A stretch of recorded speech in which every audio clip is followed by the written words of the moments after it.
Hello दोस्तों, कैसे हो? आई होप आप सब बढ़िया होंगे, मस्त होना भी चाहिए। दोस्तों, बिहार पुलिस 2026 का प्रैक्टिस पेपर रहेगा 6। इससे पहले हमने 5 कंप्लीट करवा चुका है। अगर आपने वो वीडियो नहीं देखा तो जाकर देख लीजिए हमारे चैनल पे प्लेलिस्ट में वो वीडियो होगा। यानी 5 क्लास हुआ है, 5 क्लास का वीडियो होगा, सिंपली जाके देख लीजिएगा, ठीक है। और चैनल पर नए, चैनल को सब्सक्राइब, वीडियो को लाइक से कमेंट जरूर कीजिएगा, क्योंकि इस चैनल पर आपके लिए फ्री में अच्छे से कंटेंट हम लाते रहते हैं, ठीक है। तो चलिए देर न करते हैं, वीडियो को स्टार्ट करते हैं। आइएगा, सबसे पहला नंबर क्वेश्चन आपके स्क्रीन पे है, इसका आंसर देने का प्रयास कीजिएगा, ठीक है। और सबसे फर्स्ट नंबर क्वेश्चन है कि हवा महल 1799 ईस्वी में महाराजा डायडस के द्वारा बनवाया गया था। बताइएगा, हवा महल जो है 1799 में किसके द्वारा बनवाया गया था? तो याद रखिएगा, इसका आंसर की बात करें कौन हो जाएगा? Option number C, Sawai Pratap Singh. Option number C, Sawai Pratap Singh, ठीक है। चलिए आगे देखते हैं। और इसमें खिड़की की बात करें, 953 खिड़की है, 5 मंजिल 953 खिड़कियां का हवा महल है, जिसका निर्माण सवाई प्रताप सिंह ने 1799 में करवाया था, ठीक है। चलिए, नील दर्पण नामक पुस्तक किसने लिखी? काफी इंपोर्टेंट क्वेश्चन है ये वाला। नील दर्पण नामक पुस्तक किसने लिखी, बताइएगा। तो नील दर्पण नामक पुस्तक जो लिखी है, दीनबंधु मित्र ने लिखी है। ऑप्शन नंबर बी होगा, दीनबंधु मित्र ने लिखी है। इस पुस्तक में क्या किया गया है कि नील की खेती करने वाले किसानों के कष्ट, पीड़ा, संघर्ष का वर्णन किया गया इस पुस्तक में, ठीक है, नील दर्पण में। चलिए आगे देखते हैं। निकोली कोटी नामक इटलावी यात्री किसके शासनकाल में भारत आया था? बताइएगा, 3 का आंसर बताइएगा। निकोलो कोंटी नामक इटलावी यात्री किसके शासनकाल में भारत आया था? तो याद रखिएगा, देवराज द्वितीय के शासनकाल में। ऑप्शन बी, देवराज द्वितीय के शासनकाल में। देवराज द्वितीय क्या था? तो विजय नगर साम्राज्य के शासक था। देवराय द्वितीय था, जिसके शासनकाल में आया था, ठीक है। तो चलिए यहाँ पे आंसर ऑप्शन नंबर बी हो जाएगा, ठीक है। चलिए आगे देखते हैं। अवध के ब्रिटिश साम्राज्य में मिलन के समय अवध के नवाब कौन थे? अवध के ब्रिटिश साम्राज्य में मिलन के समय अवध के नवाब कौन थे बताइएगा। तो कौन थे? Wajid Ali Khan. Option number A, Wajid Ali Shah हो जाएगा, ठीक है। ब्रिटिश गवर्नर लॉर्ड डलहौजी ने अवध में कुषाण का आरोप लगाकर इसे ब्रिटिश साम्राज्य में मिला लिया। उस समय वहां का शासक वजीद अली शाह था। यह डलहौजी के व्यापक सिद्धांत के अनुसार था, ठीक है। चलिए आगे देखते हैं। 5 नंबर, असहयोग आंदोलन प्रारंभ होने का कारण क्या था? असहयोग आंदोलन प्रारंभ होने का जो कारण था वो क्या था बताइएगा। याद रखिएगा, जालियांवाला बाग, 13 अप्रैल 1919 में जालियांवाला बाग हुआ था। कब बताइएगा? 1919 में हुआ था, यानी ऑप्शन नंबर सी हो जाएगा यहाँ पे सही, ठीक है। जालियांवाला बाग हत्याकांड 13 अप्रैल 1919 को पंजाब के अमृतसर में घटित हुआ था। ये हत्याकांड जालियांवाला बाग, याद रखिएगा, ठीक है। चलिए आगे देखते हैं। 6 नंबर पर, गौतम बुद्ध ने अपना पहला उपदेश कहाँ दिया था? गौतम बुद्ध ने अपना प्रथम उपदेश कहाँ दिया था? तो याद रखिएगा, सारनाथ में। ऑप्शन नंबर सी होगा, सारनाथ में दिया था, याद रखिएगा, ठीक है। चलिए आगे देखते हैं। श्रीकांत उपन्यास के रचनाकार है। श्रीकांत उपन्यास के रचनाकार है, कौन हो जाएगा बताइएगा। श्रीकांत उपन्यास के रचनाकार कौन होगा? शरत चंद्र। ऑप्शन नंबर बी होगा, शरत चंद्र, ठीक है। चलिए आगे देखते हैं 8 नंबर क्वेश्चन पे। और 8 नंबर क्वेश्चन है आपके स्क्रीन पे कि महात्मा गांधी के राजनीतिक गुरु के रूप में किसे जाना जाता है?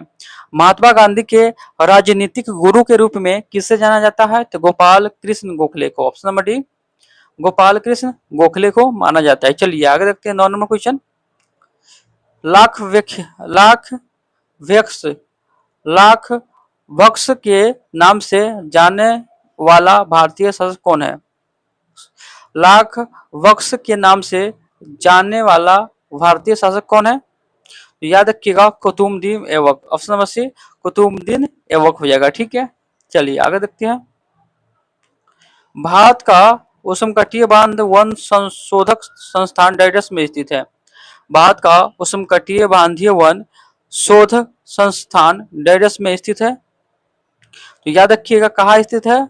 तो जबलपुर में हो जाएगा, ठीक है। ऑप्शन नंबर बी होगा, जबलपुर ये मध्य प्रदेश में पड़ता है, जबलपुर, याद रखिएगा, ठीक है। चलिए, सूर्य सहित सभी तारों को ऊर्जा का स्रोत है। सूर्य सहित सभी तारों में ऊर्जा का स्रोत है, तो याद रखिएगा हीलियम। नाभिकों का हाइड्रोजन नाभिकों में संलयन, यानी ऑप्शन नंबर ए यहाँ पे सही हो जाएगा। हीलियम नाभिकों का हाइड्रोजन नाभिकों में संलयन, ठीक है। अगला है, बिहार के डैरेस जिले में नागी बांध स्थित है। बिहार के डैरेस जिले में नागी बांध स्थित है, तो नागी बांध कहाँ है? तो नागी बांध जुमई में हो जाएगा, काफी इंपोर्टेंट है, याद रखिएगा। नागी बांध कहाँ है? जुमई में है। नागी बांध कहाँ है? जुमई में है, ठीक है, याद रखिएगा। अगला है, भारत में कोयले के भंडार और उत्पादन के संबंध में सबसे अमीर राज्य है। भारत में कोयले के भंडार और उत्पादन के संबंध में सबसे अमीर राज्य कौन होगा? तो याद रखिएगा झारखंड। ऑप्शन नंबर ए यहाँ पर हो जाएगा, यानी झारखंड हो जाएगा, ठीक है। चलिए 14 नंबर क्वेश्चन पाइएगा, इसका आंसर देने का प्रयास कीजिएगा। 14 नंबर क्वेश्चन है कि महात्मा गांधी से आपके बिहार पुलिस एग्जाम में क्वेश्चन आते ही आते हैं, ठीक है। तो महात्मा गांधी की जीवनी जरूर देखिएगा, ठीक है। महात्मा गांधी राष्ट्रीय ग्रामीण रोजगार योजना गारंटी अधिनियम के तहत कितने दिन का रोजगार प्रदान किया जाता है? महात्मा गांधी राष्ट्रीय ग्रामीण रोजगार योजना गारंटी अधिनियम यानी मनरेगा जिसको बोलते हैं के तहत कितने दिन का रोजगार प्रदान किया जाता है? तो याद रखिएगा 100 दिन का। ऑप्शन नंबर बी होगा 100 दिन का, ठीक है। अगला क्वेश्चन को चलते हैं। ये जो शुरू हुआ था 7 सितंबर 2005 को लागू हुआ था। 7 सितंबर 2005 को लागू की गई थी ये योजना को नाम बदलकर अक्टूबर 2009 में राष्ट्रीय ग्रामीण रोजगार गारंटी अधिनियम कर दिया गया, ठीक है। चलिए आगे देखते हैं। समस्तीपुर जिले में डेरेस राजेंद्र कृषि विश्वविद्यालय स्थित है। समस्तीपुर जिले में डेरेस राजेंद्र कृषि विश्वविद्यालय स्थित है, तो याद रखिएगा पूसा का। पूसा राजेंद्र कृषि विश्वविद्यालय स्थित है, पूसा। ये ऑप्शन नंबर यहाँ पे सी हो जाएगा, पूसा, ठीक है। भारत की सबसे लंबी नदी रोपवे का शुभारंभ किस राज्य में किया गया? भारत की सबसे लंबी नदी रोपवे का शुभारंभ किस राज्य में किया गया, बताइएगा। सबसे लंबी नदी है तो याद रखिएगा असम में। ऑप्शन नंबर बी असम में हुआ था, ठीक है। चलिए आगे देखते हैं। 17 नंबर, राष्ट्रीय उद्यान जो भारत के छत्तीसगढ़ राज्य में स्थित है वह है, बताइएगा। राष्ट्रीय उद्यान जो भारत के छत्तीसगढ़ राज्य में स्थित है वह कहाँ पे है, बताइएगा। याद रखिएगा क्या है? कांगेर घाटी। वो कौन हो जाएगा? कांगेर घाटी हो जाएगा, ऑप्शन नंबर ए कांगेर घाटी, ठीक है। चलिए आगे देखते हैं। 18 नंबर, मत देने का अधिकार भारतीय संविधान के किस अनुच्छेद में आता है? मत यानी वोट देने का अधिकार भारतीय संविधान के किस अनुच्छेद में आता है? तो याद रखिए अनुच्छेद 326, ऑप्शन नंबर सी अनुच्छेद 326, ठीक है। चलिए आगे देखते हैं। भारतीय संविधान की अनुसूची 6 में किन किन राज्यों को शामिल किया गया है? भारतीय संविधान की अनुसूची 6 में किन किन राज्यों को शामिल किया गया है? तो याद रखिएगा असम, त्रिपुरा, मेघालय और मिजोरम। असम, त्रिपुरा, मेघालय और मिजोरम। चलिए आगे देखते हैं। चलिए 20 नंबर क्वेश्चन आपका स्क्रीन में बताइएगा, इसका आंसर क्या होगा कि अंतरराज्यीय परिषद का सदस्य नहीं होता है। अंतरराज्यीय परिषद का सदस्य कौन नहीं होता है? तो राज्यपाल नहीं होता। ऑप्शन नंबर ए राज्यपाल नहीं होता है, ठीक है। अगला है, भारतीय संविधान किस अनुच्छेद का संबंध भाषा के साथ है? भारतीय संविधान के किस अनुच्छेद का संबंध भाषाओं के साथ है? तो याद रखिएगा 8वीं, ऑप्शन नंबर डी 8वीं हो जाएगा, ठीक है। चलिए आगे है, राष्ट्रीय एकता परिषद की अध्यक्षता कौन करता है? राष्ट्रीय एकता परिषद की अध्यक्षता कौन करता है? तो याद रखिएगा प्रधानमंत्री करते हैं, प्रधानमंत्री, ठीक है। आइए 23 नंबर क्वेश्चन, किसी राज्य का उच्चतम विधि अधिकारी कौन होता है? किसी राज्य का उच्चतम विधि अधिकारी कौन होता है? तो याद रखिएगा एडवोकेट जनरल, एडवोकेट जनरल होता है, ठीक है। चलिए आगे देखते हैं। संविधान के किस अनुच्छेद में अल्पसंख्यकों के हितों के संरक्षण की व्याख्या यानी व्यवस्था है, बताइएगा। तो अनुच्छेद 29 में, ऑप्शन नंबर बी अनुच्छेद 29 में है, याद रखिएगा, ठीक है। अगला क्वेश्चन 25 नंबर, संविधान के किस अनुच्छेद में मौलिक अधिकारों का वर्णन है? संविधान के किस अनुच्छेद में मौलिक अधिकारों का वर्णन है, तो याद रखिएगा 12 से 35 में।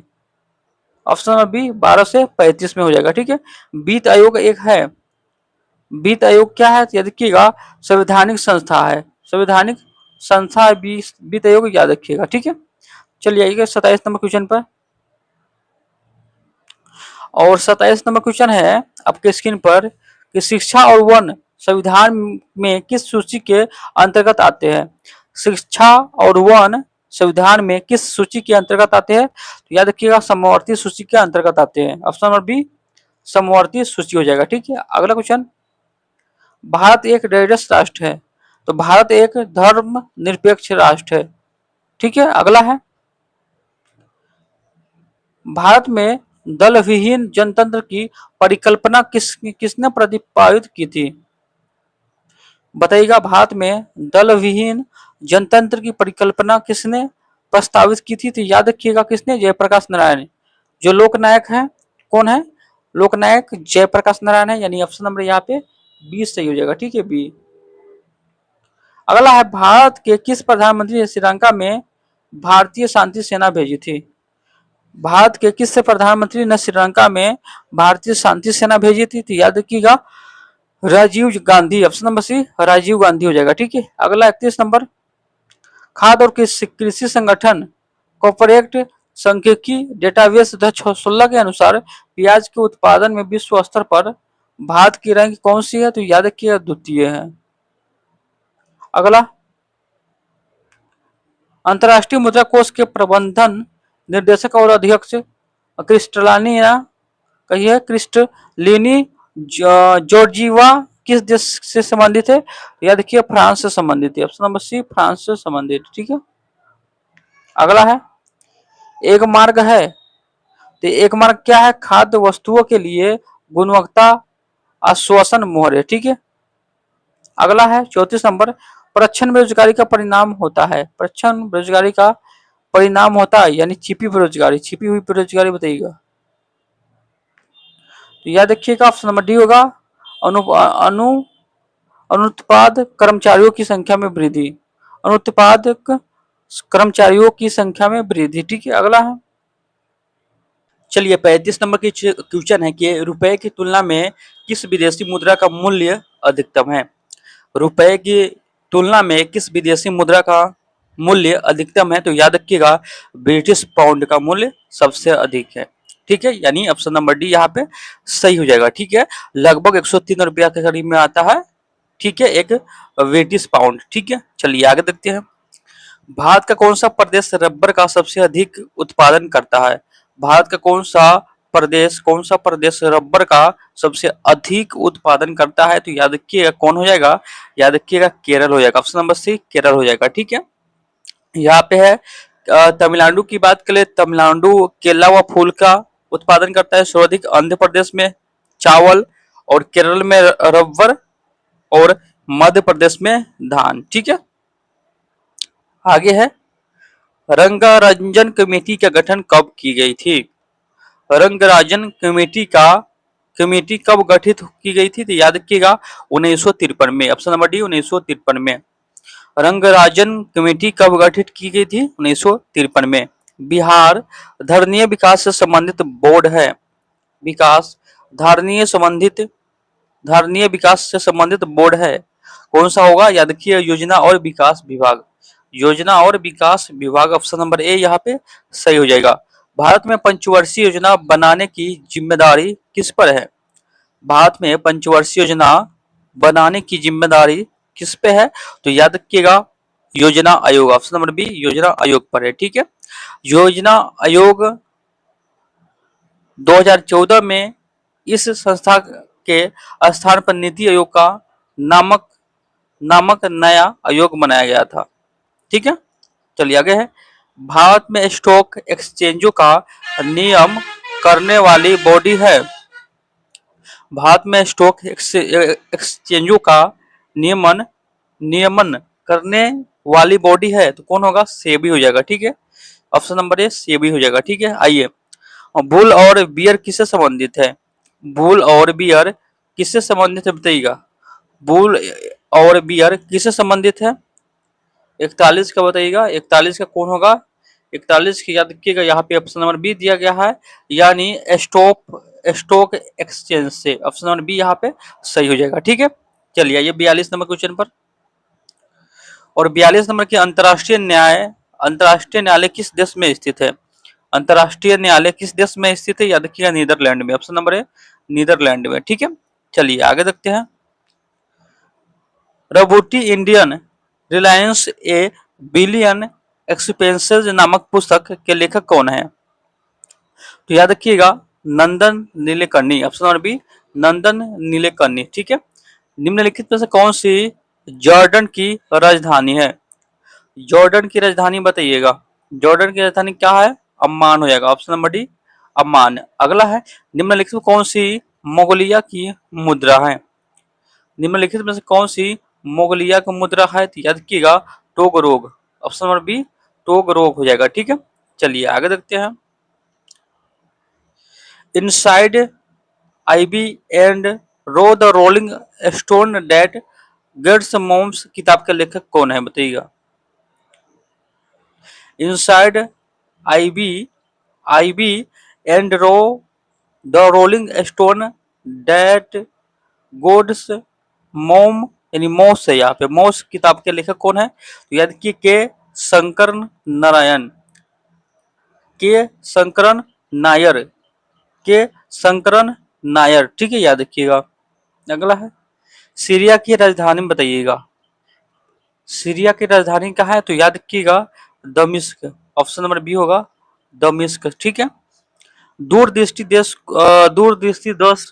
को किस लेंस का प्रयोग ठीक किया जाता है? तो याद रखिएगा दूर दृष्टि दोष को किस लेंस के प्रयोग से ठीक किया जाता है? तो याद रखिएगा अवतल नहीं उत्तल लेंस। ऑप्शन नंबर ए उत्तल लेंस हो जाएगा। ठीक है, अगला एक माइक्रो बराबर होता है, एक माइक्रो बराबर होता है बताइएगा। एक माइक्रो बराबर कितना होता है? याद रखिएगा 0.001 मिमी। ठीक है, याद रखिएगा। अगला है 50 नंबर क्वेश्चन पर आइएगा।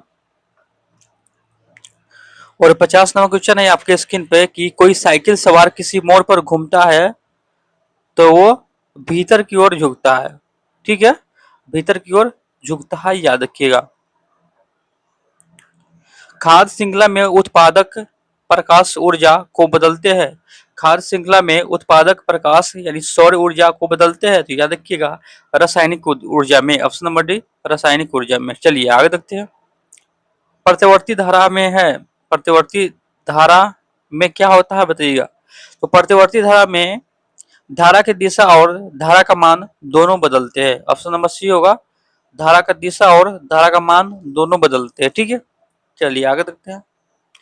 विभिन्न रंगों के समूह को विभिन्न रंगों के समूह को वर्णपट्टी कहा जाता है। विभिन्न रंगों को समूह क्या बोलते हैं? वर्णपट्टी बोलते हैं। ठीक है, ऑप्शन नंबर ए यहाँ पे सही हो जाएगा। अगला है अश्व यदि एकाएक चलना प्रारंभ कर दे तो अश्वरोही के पीछे की ओर तरफ गिरने की आशंका के कारण बताइएगा। अश्व मतलब होता है घोड़ा। अगर घोड़ा अचानक चलने लगे तो उस पर बैठा व्यक्ति पीछे की ओर गिरने की क्रम में हो जाता है। इसके कारण किसके कारण? तो वो अभी विश्राम अवस्था में रहता है और एकाएक अश्व चलता है, घोड़ा चलता है, तो याद रखिए विश्राम जड़त्व हो जाएगा। ऑप्शन नंबर डी विश्राम जड़त्व। ठीक है, चलिए नीले लिटमस को लाल रंग में बदलता है।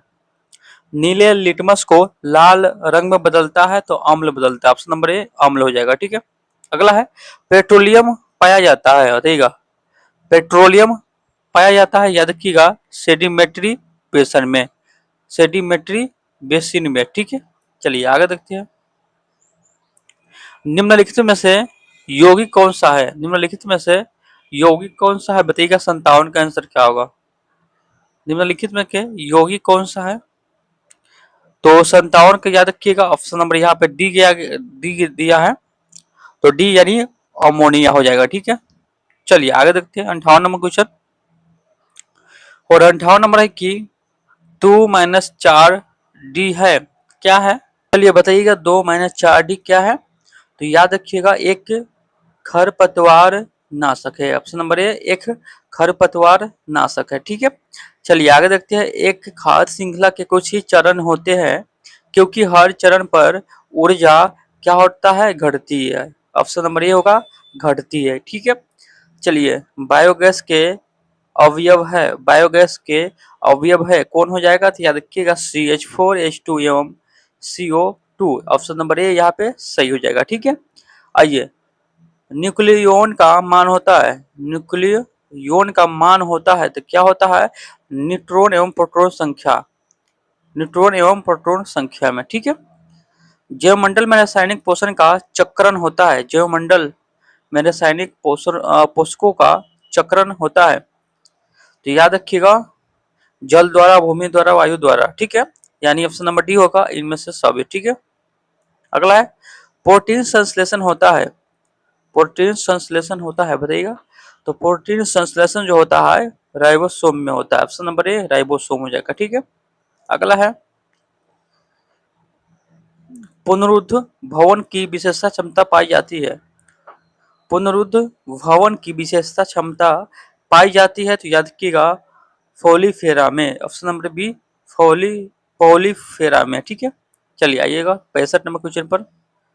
आहार श्रृंखला में मौजूद मेढक, टिंडा घास और सांप में यदि घास प्रथम पोषी स्तर पर हो तो तृतीय पोषी स्तर पर होगा, क्या होगा, तो सांप हो जाएगा। ठीक है, अगला है पर्यावरण के जैविक व अजैविक घटकों के अंत संबंध का अध्ययन कहलाता है, क्या कहलाता है, याद रखिएगा परिस्थिति जीव विज्ञान। ऑप्शन नंबर ए यहाँ पे सही हो जाएगा। ठीक है, अगला है इनमें से कौन सा घरेलू अपशिष्ट जैव न्यूनीकरण नहीं है, याद रखिएगा प्लास्टिक की थैली हो जाएगा, प्लास्टिक की थैली, यानी ऑप्शन नंबर ए यहाँ पे सही हो जाएगा। ठीक है, अगला है फुफुदी है बताइएगा, फुफुदी है क्या है बताइएगा, याद रखिएगा परजीवी एवं मृतो मृतोपजीवी दोनों। ऑप्शन नंबर ए होगा परजीवी एवं मृतोपजीवी दोनों। ठीक है, अगला है एडिटिव भोजन में होते हैं,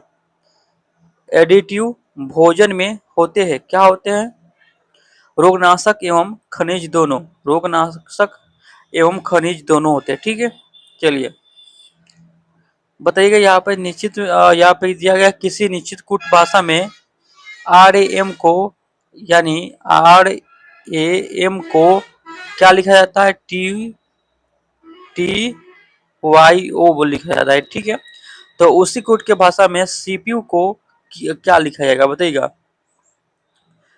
तो यहाँ पे बताइएगा,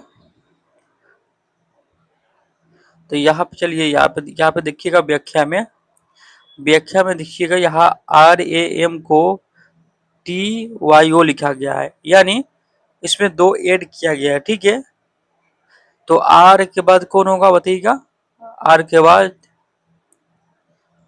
क्या होगा बताइएगा,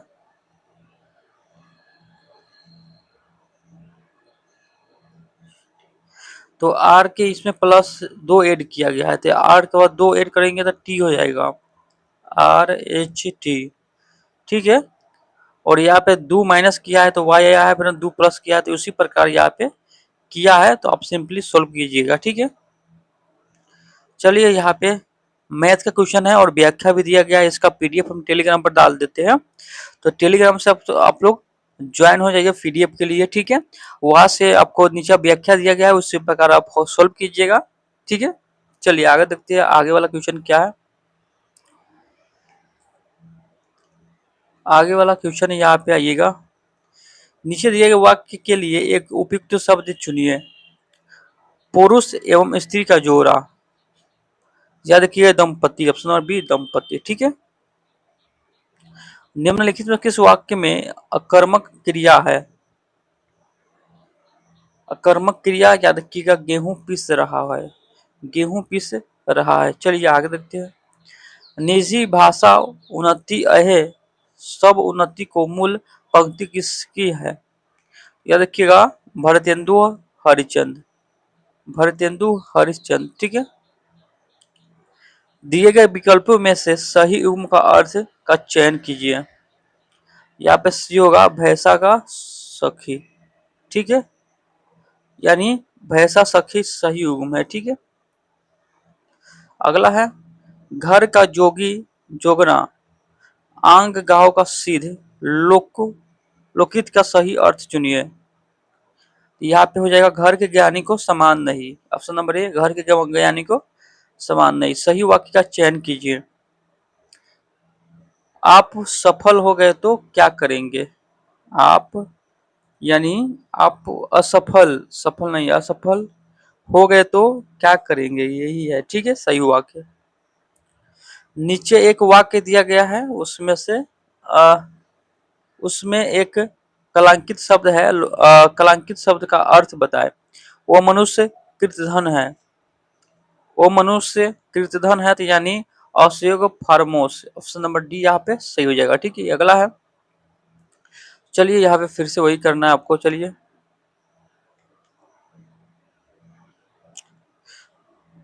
विवेचन, तो विवेचन क्या होगा? समालोचन, ठीक है। किसी के गुण दोष का सम्यक रूप से विवेचन वाक्य के लिए उपयुक्त शब्द समालोचन है, ठीक है। चलिए यहाँ पे बताइएगा क्या होगा। तो यहाँ पे ऑप्शन नंबर कौन होगा? ऑप्शन नंबर सी हो जाएगा, ठीक है यहाँ पे, ठीक है।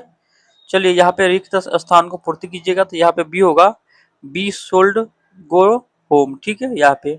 चलिए आगे देखिएगा, आगे यहाँ पे डी हो जाएगा, ठीक है, इंटरगेशन हो जाएगा, याद रखिएगा। चलिए आगे देखते हैं। आगे आपका मैथ का क्वेश्चन है, तो सिंपली आप सोल्व कर लीजिएगा, ठीक है। तो चलिए वीडियो लंबा हो गया, तो फिर एक नए वीडियो को साथ में जय हिंद जय भारत, ठीक है।